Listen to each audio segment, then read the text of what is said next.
Hey guys, welcome back to my channel. Show Up and Art here. Thank you once again for joining me. As usual, it's time for another installment of Pop Talk. Today we'll be breaking down a Black Panther movie premiere, Kim breaking the internet, a Martin Reboot, the State of the Union, and much more. So let's get right into it. Martin and Tisha Campbell and Tichina Arnold was spotted out at lunch and everyone's going crazy. I mean, reboots are like the new fad. Everything is getting reboot. Full House is now Fuller House, and Tia and Tamara are about to get their own show again, Sister, So I guess it might seem fitting that Martin would get a reboot, but it's a little sad because Tommy's dead and supposedly they're replacing him with Kevin Hart, which I feel like is not even cool. Like seriously, he's like this big and Tommy was that big. So could they have found another actor or just kind of eliminate the role in general? Some things are just better left alone. Just leave it where it is. And I feel like Martin is one of those things that should be left alone because there's supposedly rumors Fresh Prince of Bel-Air is going to be getting a reboot too, but a cartoon version. That's a little bit more understandable because it's cartoons and so you can kind of keep people in there. It's not real people. So maybe if they did something like that with Martin and you can just put a cartoon version of Tommy, then that would be great. But you know what? Listen, they all need checks because I haven't seen them doing anything lately. Other than Kevin Hart, he's like all over the place. I mean, any role you give him, apparently he's taken. But Gina, has had some issues in the past, some financial troubles, filed for bankruptcy, so she needs money. Tichina Arnold, what has she been doing since that show, Everybody Hates Chris? Haven't seen her. And Martin, I haven't seen him either. He's engaged and he's got to pay for this wedding, so that makes sense that they would try to get this money while it's hot. Hey, and Cole, I haven't seen him in anything since Martin, so he really needs a check. But you know what? Let's watch and see. It's a classic. Hopefully they can get it right. Get it right in this era, and then we'll see what happens. So as you know, the Grammys were last weekend, and I did a Grammy Pop Talk edition. Hope you guys check that out. There was one performance that didn't hit the stage, but we all saw because the cameras captured it for us, was Blue Ivy. She's the cutest thing ever. She was front row with her parents and they were clapping away at something. Oh my gosh, they were having the time of their lives. And Blue was like, y'all are not gonna embarrass me. Relax, relax. She literally was like, stop that, stop that. It was very cute to see. Her little personality is so fiery and I love it. And her mother was momming that night, okay, even though she was all the way together with her double slitted dress. Honey, it was a situation, that hat, I covered all of that in that Grammy Pop Talk edition video. Check it out. But she had snacks. Okay, mama babe. And I was thinking to myself, like, did she pack the snacks or the nanny pack the snacks? Like, where was she holding the snacks? How did that all work out? Because obviously they don't feed you at that thing. But even if they do feed you, kids are picky, and at that time of the night, she might have just wanted her little comfort snacks, and her mama had it together. Little juice box, little packets. Yes, babe. Way to go. Momming all day. So the Black Panther movie premiere was earlier this week, and celebrities flooded the carpets. There are red carpets, and then there is the Wakanda carpet, okay? Everybody came out in their finest African garbs, African inspired garbs. I mean, I was just so excited to see Chadwick Boseman, Lupita Nyong'o in that blue, just very goddess, like warrior princess dress. Beautiful, beautiful, beautiful. Everybody looked great. Oh, can we have a moment for Angela Bassett? I mean, that woman is phenomenal. She looks incredible. Her body is all the way together. And that yellow number she was wearing and just moving. Oh my gosh. Wow. Wow, wow, wow, wow. It was spectacular to see. But you know what I thought about? So, of course, like a couple of guys, and girls, they have white wives or white husbands, whatever. And I was thinking to myself, man, like this is a sea of black excellence. How do they feel amongst all of this? Because everybody is African inspired and but you know what, the same could be said when the roles are reversed, when the black spouses have to accompany I mean, that's normal life though. That's just normal, right? Where the blacks are kind of outnumbered.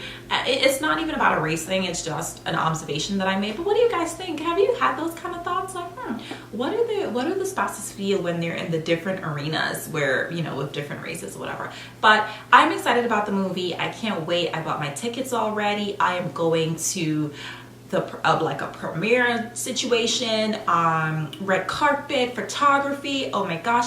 I think I'm gonna go live on my either Instagram or Facebook. I haven't decided yet, but this is why you should be following me, right? Shopping our TV across the board, because when I do go live, you'll get to see all of the moments from the Black Panther premiere. But one of the things that I also thought about is the fact that, so Chadwick Boseman, you know, is Black Panther himself, right? And he is only getting paid like $800 and something thousand for this role. Wow, not even like, dang, they couldn't even give him $1 million. Do you know how well these movie tickets are doing? They're practically sold out, like the largest pre-sales for a Marvel movie, for like any movie ever, I think. So if he didn't even get $1 million, like what did everybody else get? Because he's the star, you know. And it's unfortunate because we know that Robert Downey Jr., to play Iron Man, he gets upwards of $40 million. $800,000? $40 million. The pay disparity there is just mind-boggling for me. I really wish that the fact that I paid $22 for a ticket to go see that doggone movie, when I've got movie tickets laying around my house that I haven't used, which I could have used for this moment, but I was like, no, we've got to do it for the culture. It's going to be like 400 people. We're all going, getting dressed up. It's going to be a movement. But I really wish out of that $22 that I paid, he could have been getting something. But the way it works, you know, you just get your paid up front, and then whatever the movie makes on the back end, it all ends up to be profit. And this movie is going to be extremely profitable. Extremely profitable. And I'm still going to go see it, but I'm mad at the fact that, doggone it, he should have gotten more money. Speaking of people with money, are the Kardashians. And by the way, guys, just a little FYI, I will not be doing very much Kardashian coverage. That should be one of their foundation's name, Kardashian coverage. Anyway, I won't be doing very much Kardashian coverage because, you know, I don't really follow that family. Y'all could figure it out on your own. Maybe you don't come to listen to my pop talk for the Kardashians because I've got other things to talk about. But because it's in the news, I will talk about Kim Kardashian, who supposedly broke the internet. I mean, how many times is she gonna break the internet? Like, and then when they break the internet, who fixes it?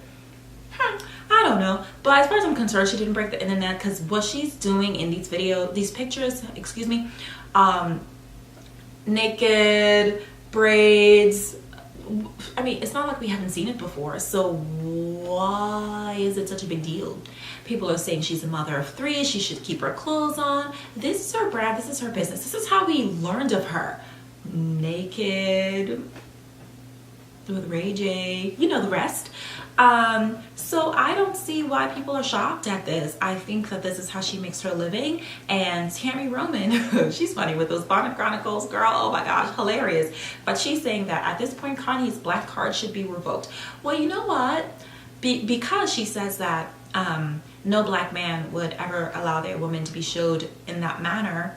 And you know, Tamara from The Real says her husband's white and he won't approve of her being on the internet like that anyway. And I don't think it's a black, white, Asian, Indian thing. It's just a Kanye's in a sunken place thing. Have you seen him, guys? I'm so sad for him. Honestly, every time I see him and I look at his face, I'm like, yo, clink, clink, clink, clink, clink. Like, that is so scary to me. I want someone to walk up to him and flash their camera so he can kind of like jump, you know, from like in the movie.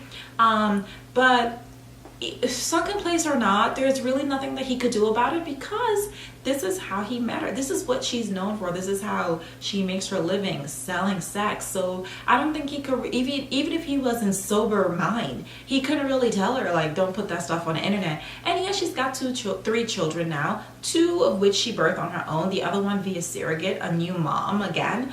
But listen, you know, she's got a great body. Of course, it's surgically enhanced all the way, but hey, this is their brand. This is what they do. So I'm not shocked that she didn't break the internet as far as I'm concerned. And whenever the internet is broken again, please tell me who fixes it, because I really like to know the answer to that. In another Kardashian news, you know, Khloe's pregnant and so is Kylie. Of course, she's been hiding, but we know she's pregnant, which is why she's hiding. So Chloe is pregnant and she just wants to be left alone. She doesn't really want to be bothered. She says she's kind of tired and paparazzi following her around. She just wishes they would leave her alone. Well, maybe you should take a page out of Kylie's book and just kind of stay inside, and then no one will bother you. But while you're out, people are certainly gonna. This is the kind of following that you've created, and people are interested in your lives and they want to see what you're doing. She's pregnant for that Tristan Thompson over from the Cleveland Cavaliers. I really want them to trade him simply because he got her pregnant. Yeah, just trade him. It's a distraction. And the other thing that people are not talking about is the fact that he has a baby mama. And it's a young baby at that too. I don't even think the baby is one yet. And now, she's been wanting to get pregnant for a very long time because Kourtney's got a couple of them, so does Kim, now Kylie, and Chloe's been wanting to do it for a minute. And she was pregnant. She was not pregnant, but married to Lamar Odom, and they weren't able to conceive. I have a theory and a little bit of a joke about why I think he was never able to get her pregnant, but I'll keep it to myself. If you guys want to really know, leave me a comment. Maybe I'll share with you. People look for love in different places, and eventually they find it, and it seems like she's found it with Tristan Thompson.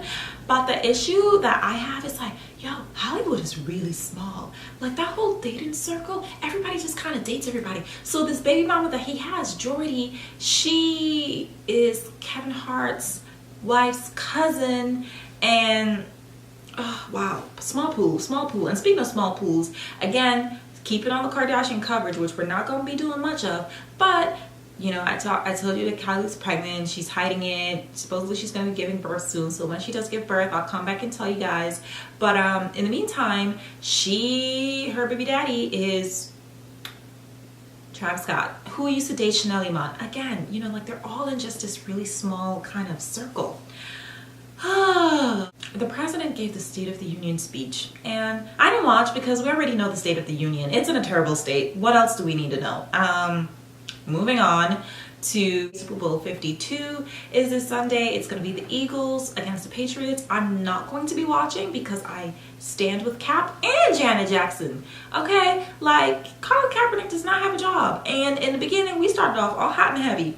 We're going to boycott the NFL. Even Diddy, everybody is on board, right? Watch and see. They're all going to show up in Minneapolis because they're all about a party, and sponsorships and business deals. They're going to forget all about little Colin Kaepernick and his no job having self because he's concerned about the culture while they're out there parading, making more money. Okay, but nevertheless, I'm going to stand and support him. I will not be watching the NFL Super Bowl game. And we forget so quickly. Creatures of habit, we forgot very, very quick. And of course, this is how they trick us, right? Super Bowl, wings, dip, chips, party, company over. And before you know it, you forget all about Colin Kaepernick. But I haven't. And so when people are asking me, where are you going for the Super Bowl? I'll be home and I won't be watching the game. And that's all I have to say about that. And also because Janet Jackson, have we forgotten what happened to her with Justin Timberlake? And he's performing at the Super Bowl halftime show. I'm not going to be watching that either. He does make really good music and has some hits, but you know what? He was able to recover and be forgiven. Classic white privilege, but hey, that's the America that we live in, and it's even more prevalent now with Trump as president. But I'm not going to be watching because her character was tainted. And she's recovered, right? Because she married well. And she's divorced, but she did lovely in that divorce settlement. She's got the baby. She's on tour. She's moved on with her life, but that still lingers. And it's rather unfair, But you know what? Again, like I said, I won't be watching. But what I did watch, and I thought it was hilarious, but it's sad at the same time, is the clip that was shown from the Lary Nassar court case, which is ongoing. He's being tried in different arenas, federal, state, city, everything. This man has molested. Have you guys heard about that story? Following it? I want to do probably like an independent coverage, like just a video talking about that whole thing because it's very in-depth. But briefly, Nassar was a doctor and he molested over 200 gymnastics girls, like Olympic gymnastics girls. So from different gymnastics clubs around the country, he had access to all of these girls, including Simone Biles and Ali Reina and all of these people who, I mean, Simone is an Olympic gold medalist, and she was molested by this man. So he took full advantage of these girls. But recently, and in the courtroom, a dad of several of the girls who were molested by him asked the judge if he can have 5 minutes in the room with him alone. And of course, that's not possible. But that was brave of him. I was like, you better ask. I mean, hey, closed mouths don't get fed. She might have said yes, considering the situation. Of course she can't do that, right, because it's being filmed and all that stuff. But then he said, well, if you don't give me 5, can I get at least 1 minute with him? And, no, sir, come on, we can't do that, you know. And lo and behold, he took matters into his own hand. He just lunged at that man. He didn't get close to him at any point because the securities, the court officers obviously came in and, you know, try to rectify the situation. They wrestled him to the ground and he got arrested, but then they let him go because in that situation you can understand. Now, I'm not saying that it's right because people could have gotten hurt, you know. Innocent bystanders in the courtroom could have gotten terribly hurt. The court officers, they have guns, you know, so it's not like the ideal situation. I do understand his pain as a parent, as a father, knowing that your girls were violated by this terrible man and there's nothing that you could have done about it. But over 200 girls, you know, I thought about it and I was like, man, why didn't anybody come forward earlier? But guess what? Someone did, and they were not taken seriously. And this is why this kind of vicious behavior was able to continue. And it just says a lot about the temperature and the culture just around this whole Me Too times of thing. I feel like every video I have to talk about this because every time I see you guys, it just doesn't end. There's just another story coming out about it. But and that could be the case in those situations as well, where we're saying to ourselves, and I've definitely thought about it, like, man, you know, people have waited for 30 years, and I've got my own opinion that I shared with you in one of my other videos, so which is why you've got to check all my videos out so you can see all the different things I'm talking about. But you know, I have an opinion about why I felt some people took longer than others to come out. But then in other cases, it's like people did come out before, but no one just took them seriously.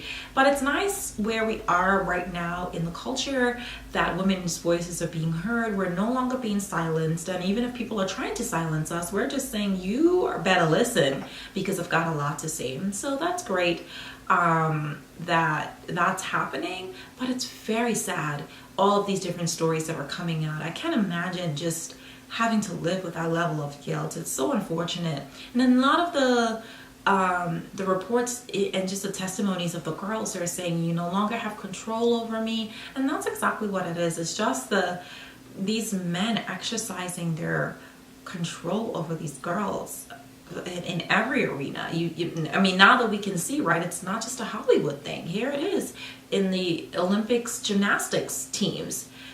It's happening everywhere. We just really need to protect our girls and our boys, because this is not, I mean, women are coming out a lot, but let's not forget that men are enduring very unspeakable things as well. And I'll end on a good note because that story is very heavy. So I'll brighten up your day again and wish congratulations to Steph Curry and Ayesha Curry, who are expecting their third child. You know, Chef Curry with the shot. Boy, third time, man. Listen, they're trying to get that boy. He's like, I need my legacy to continue. I mean, the girls can go on and play basketball too, but truth be told, there's not a lot of money in WNBA. So we need a boy, all right? And so I hope that this time, this is it. Third shot. Like, you good at 3-pointers, so maybe third time's a charm. Okay, but congratulations to them. You know, I like them as a couple. Ayesha is making a way for herself in the world. She's not just being a typical basketball wife. She has her cooking show. She has that fabulous restaurant that you can't even get a reservation on that doggone thing. It's like booked up, which is lovely to see. And she's also a cover girl, and she has her own line of cookware, which is great. So congratulations to her and him, and let's hope it's a boy. That's all the pop talk I have for you guys today. As usual, thank you for joining me, And subscribe, hit the bell, share, comment, like, give me your feedback. Let me know what your thoughts are on these topics. And as always, until next time, darlings, ciao.